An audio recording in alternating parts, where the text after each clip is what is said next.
Welcome back to the program. Well, of course, one person who you will know from the show over the years, Jamie Gough, became a city councillor in the latter part of last year, and he has certainly created quite a splash early this year via his magazine column, in which he charged that our city's beaches are overrun by bogans. He singled out Corsair Bay in particular, also Sumner and Taylor's Mistake.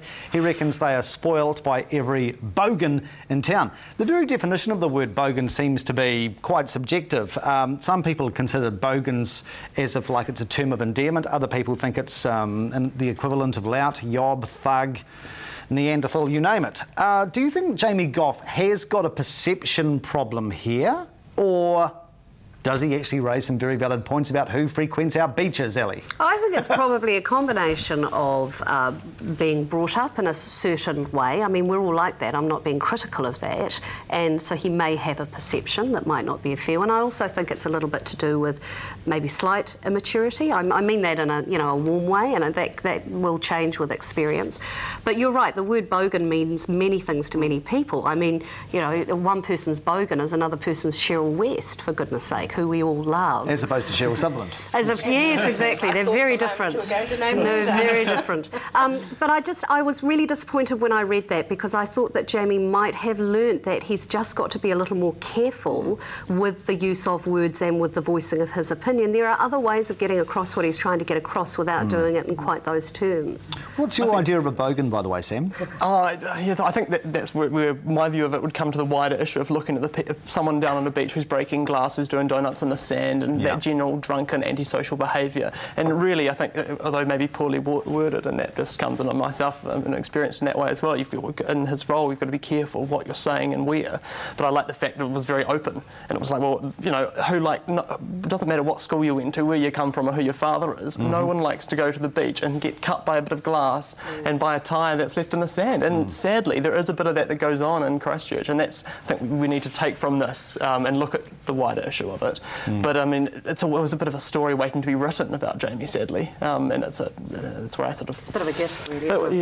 Yeah. I mean, I know we don't have absolute class war in Christchurch, but there is a bit of interplay between the socio-economic groups, There's also a lot of reverse snobbery as well, Mike. There's a huge amount of that, of people who might not be considered, say, the independent school or the Fendleton or the whatever, looking down their nose and being critical of those who, I think reverse snobbery is just as awful as snobbery.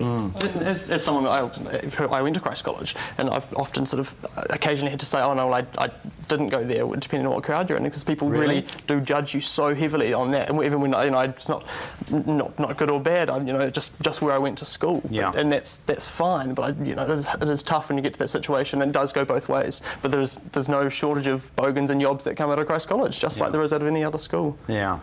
Now, I understand, Sheryl, you've been sunning yourself at Corsair Bay recently. Did you run into Dwayne in the pit bull? No, but I saw some gentleman eyeing up my Commodore V8 SS. Yes. So I guess technically I'm a bogan, but I agree with Ali. Jamie needs to tone down his comments. It's not the first time he's put his foot in his mouth lately, bless him. He needs a bit more maturity. He needs to just work hard, observe and learn and get a little bit of experience before he starts casting nasturtiums, as my Aunt Mildred would say. It's only a little thing, though, because I think that Jamie shouldn't be... Here, Ellie. But he shouldn't be stopped from saying the message of what he had to say. I think was fine. But if he had referred to the group as we've got awfully big beaches here in New Zealand. There's enough room for bogans. No, I think he should be allowed to say what he said, but it is how he couched it. And so if he had said, we have got a problem with some hardcore disorderly louts at some of our beaches, or antisocial behaviour, then I think that's more exactly. Interesting. All words can get you into trouble. By the way, and you'll have to excuse the expression here, one of the other newcomers to council, Aaron Kewen, said on radio this week with regard to tagging that he would like to see taggers being forced to wear a sign that reads, "Taggers are faggots." So the rich language is all the go at the moment. Let us move on to inner city developments, which is going to be front and centre of the full council meeting next week. Accommodation options for Canterburyans displaced by the earthquake are going to be looked at by the City Council. Do you think a lot of people who are currently in this nightmare scenario of being displaced from their home, having to pay rent soon once the insurance runs out, could they be wooed to live in the inner city if the housing is affordable enough? Sam?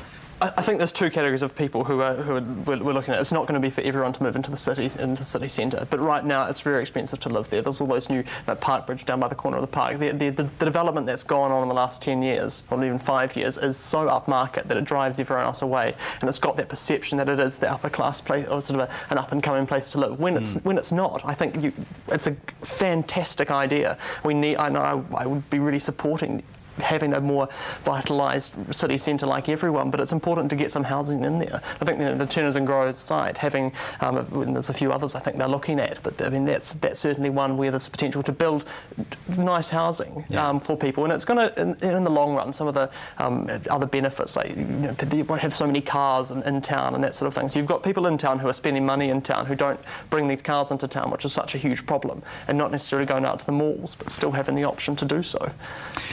Do you think there is widespread interest in this kind of living? Look, I should say it's fairly unlikely, because what I'm reading and what I'm hearing from people is that they are very attached, generally speaking, to the area that they live in.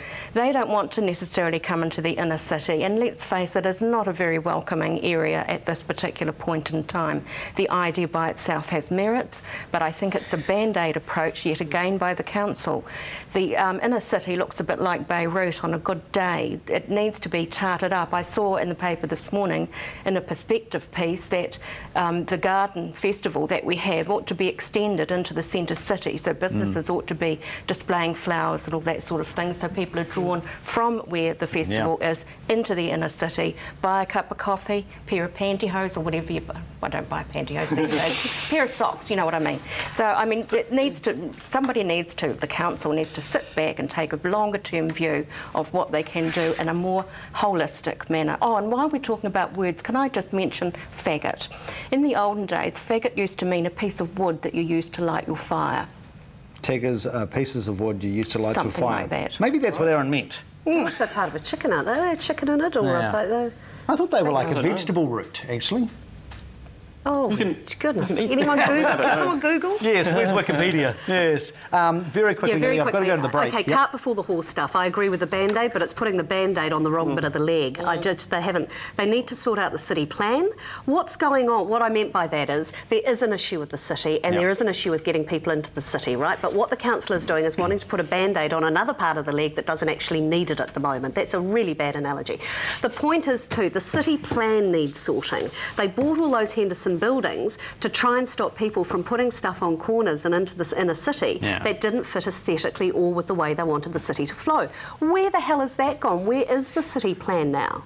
Well, supposedly the Hendo properties, or those sites, are going to be part of this mass affordable housing project. What about all the other sites? They need to protect the inner city with a robust city plan rather than ending up spending millions on buying buildings. And also the safety in the inner city. A number of buskers who were here last week said to me, this is the one city in New Zealand they do not feel safe walking around in after dark. Interesting. Okay, I've got to get a break in. More shortly. Do stay with us.